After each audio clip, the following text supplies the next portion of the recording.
আলী রাদিয়াল্লাহু আনহুর সন্তান কি শুধু হোসাইন না আরো কেউ আছে? বলেন তো, আলী রাদিয়াল্লাহু আনহুর সন্তান কয়জন? আপনারা পারবেন না, দুইজন, তাই না? থামেন। আলী রাদিয়াল্লাহু আনহুর স্ত্রী ছিলেন একাধারে 9 জন। কয়জন? 9 জন স্ত্রী ছিলেন। মারা গেছে, তালাক হয়ে গেছে, এইভাবে করতে হতে 4টা করে একসঙ্গে রাখতেন, মারা গেলে আরেকটা করতেন, তাহলে কয়টা হলো? 9টা। 9টা স্ত্রী ছিলেন। তার সন্তান কতজন জানেন? 14 জন ছেলে আর 17 জন মেয়ে ছিলেন। এবার প্রশ্ন, ফাতেমা রাদিয়াল্লাহু আনহা তার সন্তান কয়জন ছিলেন? বলবি 2 জন, তাই না? না, 4 জন সন্তান। কয়জন?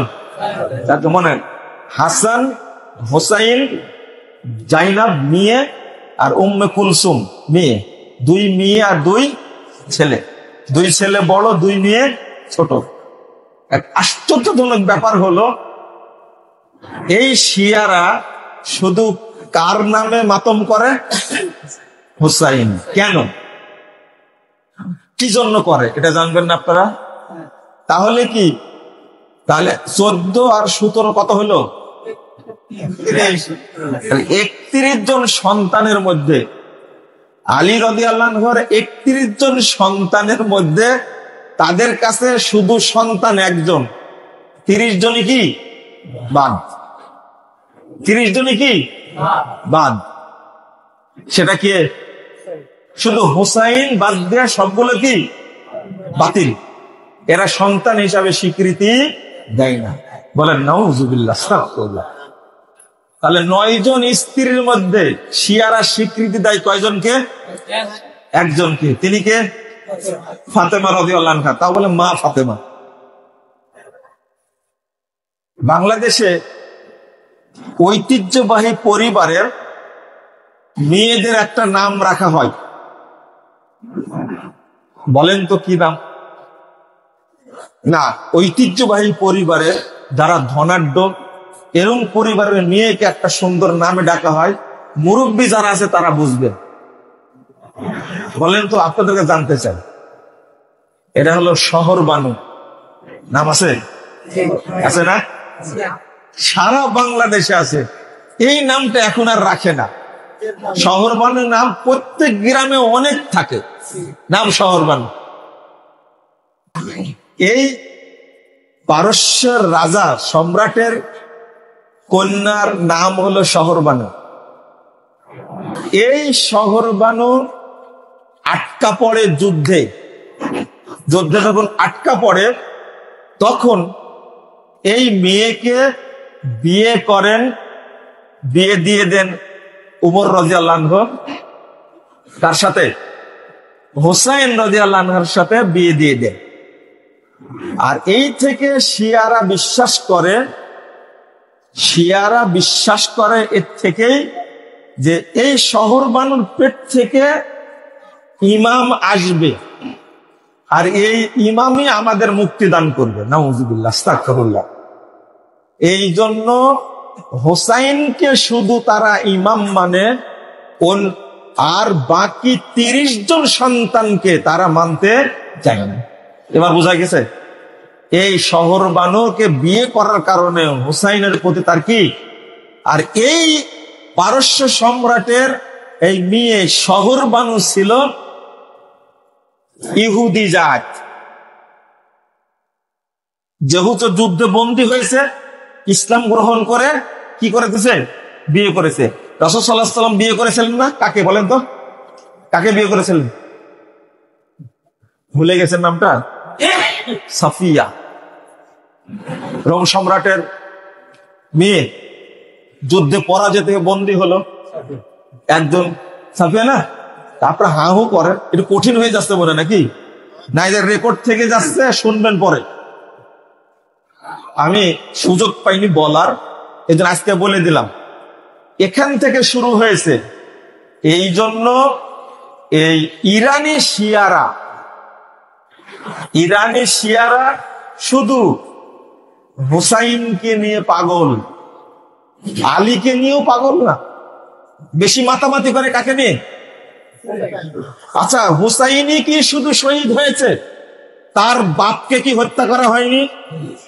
বাপের হত্যাটা বেশি গুরুত্বপূর্ণ না ছেলের হত্যা বেশি গুরুত্বপূর্ণ? হ্যাঁ, বুঝেন তাহলে। এখানে বলেন তো, আলী রাদিয়াল্লাহু আনহুর মর্যাদা বেশি না হুসাইন রাদিয়াল্লাহু আনহুর মর্যাদা বেশি? আলী রাদিয়াল্লাহু আনহু তাকে হত্যা করলো, তোমরা তাকে নিয়ে শোক প্রকাশ করো না কেন? কারণ তারা জানে যে আলীকে হত্যা করেছে আমাদেরই লোক। নাম কি বললাম? আব্দুল্লাহ বিন সাবা, আমাদেরই লোক হত্যা করেছে। সুতরাং আলীর যেদিন নিহত হয়, শহীদ হয়, তাকে নিয়ে আমরা কামলা কামলি করব না। কারণ আমাদের উদ্দেশ্য হলো কি, যতই হোক না কেন আলী রাদিয়াল্লাহু আনহু, দেখেন তার মধ্যে কত মহব্বত ছিল। আপনাকে ওই বাচ্চাদের নামগুলো বলবো একটু। 12 জন ছেলে, 14 জন ছেলে বললাম না? 14 জন ছেলে, সুবহানাল্লাহ। একটার নাম রাখছেন ওমর, ওসমান, আলী। একটার নাম রাখছেন আবু বকর, আর একটার নাম রাখছেন ওমর, আর একটার নাম রাখছেন ওসমান, আর একটার নাম রাখছেন আব্বাস, আর একটার নাম রাখছেন জুবাইর, আর একটার নাম রাখছেন আপনার আর 2 জন স্ত্রীর নামে নাম রাখছেন। 2 জনের শাশুড়ি না কি, জয়নাব আর উম্মে কুলসুম, 2 জনের শাশুড়ির নামে নিজের মেয়ের নাম রাখছে। তাহলে আপনি চিন্তা করেন যে তাদের মধ্যে কত ঘনিষ্ঠ সম্পর্ক ছিল। বুঝলেন না মনে হয়, তাই না? আলী রাদিয়াল্লাহু আনহু খলিফা, খলিফা না? অনেকেই বলে আবু বকরের সাথে দ্বন্দ্ব ছিল, এই দ্বন্দ্বটা এখানেই কুরবানি হয়ে যায়। ব্যাকুল এরা বুঝে না, বলে খেলাফত মেনে নেই, আবু বকরের খেলাফত মেনে নেয়নি, উমরের খেলাফত মেনে নেয়নি, উসমানের খেলাফত মেনে নেয়নি, আলী মেনে নেয়নি, এই অভিযোগ করে না। কারণ রাসূলের মৃত্যুর পরে খলিফা হওয়ার কথা ছিল কাকে? আলীকে। এই শিয়ারাই অভিযোগটা করে। কথাটা কি সত্য না মিথ্যা? এই অভিযোগ করে ওরা এইভাবে, অথচ দাবিটা পুরোটাই মিথ্যা। কারণ যদি ক্ষোভ থাকতো আবু বকরের উপরে, ওমরের উপরে, উসমান রাদিয়াল্লাহু আনহু, তাদের উপরে তো ক্ষোভ থাকতো, তাহলে কি নিজের ছেলের নাম আবু বকর রাখতো? নিজের ছেলের নামকে ওমর রাখতো? নিজের ছেলের নামকে উসমান রাখতো? রাখতো না। আলী রাদিয়াল্লাহু আনহু কত শ্রদ্ধা করতেন আগের খলিফাদেরকে, তাই নিজের ছেলেদের নামে নাম রাখছেন কি? আবু বকর, ওমর, উসমান। সুবহানাল্লাহি ওয়া বিহামদিহি। হতবাক।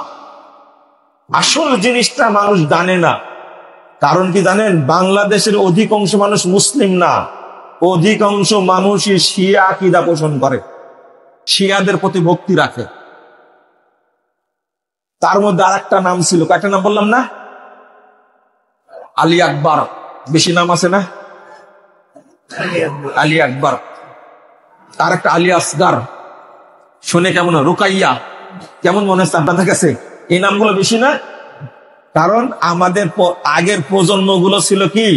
শিয়া। নবাব সরাজউদ্দৌলা ছিল শিয়া, ইখতিয়ারউদ্দিন মোহাম্মদ মুখতিয়ার খলজি সে ছিল শিয়া। এই শিয়া দ্বারা শাসিত হয়েছে 850 বছর এই উপমহাদেশ। যার কারণে আমাদের কানিজ ফাতেমা নাম রাখি না আমরা, মোহাম্মদ আলী, মুজাফফর হোসাইন, মুকাররম হোসাইন, এই নামগুলো রাখি না? সব নামের সাথে হোসাইন, আলী, হযরত আলী, মোহাম্মদ আলী বলি না? এই 5 জনের নাম, হাসান, হোসাইন, আলী রাদিয়াল্লাহু আনহু, ফাতেমা রাদিয়াল্লাহু আনহা, এই নামগুলো দিয়ে নাম রাখি। কারণ এই অঞ্চলের মানুষ ছিল কি? শিয়া শাসিত। আমরা এই শিয়াদের গন্ধ আর গায়ে রাখবো না ইনশাআল্লাহ। বলেন ইনশাআল্লাহ। রাগ করলেন আপনারা? এটা জানা লাগবে না? আর শুধু আপনারা জানবেন আর মানুষ জানবে না? তাহলে আমরা শোক পালন করব না 10ই মুহররম আনন্দ করব?